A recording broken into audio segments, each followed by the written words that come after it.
omukulu ssentebe w'akakiiko kwa Sempisa olunaku lw'eggulo yayise ekitongole ekivunaanyizibwa ku by'empuliziganya ki Uganda Communications Commission okutangaaza ku kibanja kya Facebook ne Twitter oba bya mubaka Francis Zaake Butebi kwagambibwa okuyita okuvvoola myuka Sipiika Anita Amongo.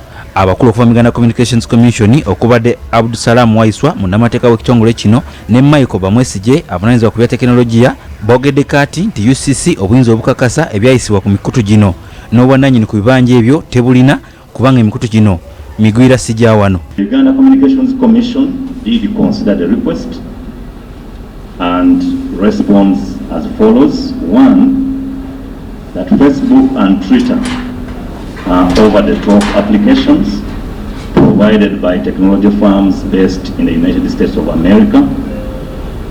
But whereas Twitter and Facebook do obtain similar identification information about their account holders at the point of account opening, the Uganda Communications Commission does not directly have access to the abakulu bategeeza nti UCC terina byuma bisobola kulondola biba bisiimuddwa ku bibanja ebyo okujja nga bafunye essimu oba kompyuta omuntu gy'abakozesezza okuwandika obubaka obwo. Zaake Francis Twitter account. The Commission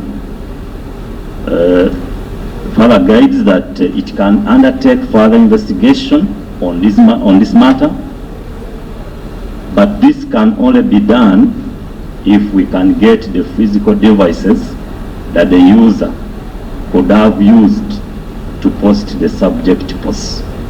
If the devices can be available to the Commission, then forensic extraction can be done to confirm whether the subject messages were ever typed on those devices. Abako kubadde Aisha Kabanda, Godfrey Kayemba Solo n'abalala bagambye ekitongole kya UCC bwe kiba nga tekirina bukakafu nti ebibanja okuli Facebook ne Twitter ebyogerwako bya mubaka Francis Zaake kitegeeza nti wali bukakafu nti obubaka obwogerwako bwasimbulwa ku bibanja ebyo. Aba UCC bakomekereza bawa amagezi akakiiko kano nti bwe kaba kaagala okuzuula ekituufu bafune essimu z'omubaka Francis Zaake banoonyereze. Ekitali ekyo bonga UCC tebalina busobozi bukakasa nti emikutu gino gya mubaka ono kubanga ne Facebook yennyini eyogerwako nti kwe yassa obubaka buno mu Uganda yagobwamu omukulembeze w'eggwanga tekyakola nga yena agikozesa agikozesa mu bumenyi bw'amateeka. They retrieve that deleted post to avoid these things of photoshopping for us to be sure that post came from exactly that account. Baniraba wadde akakiiko amagezi okufuna ekiragiro kya kkooti ekikaka Twitter ne Facebook okuwaayo ebikwata ku bibanja ebinoonyerezebwako.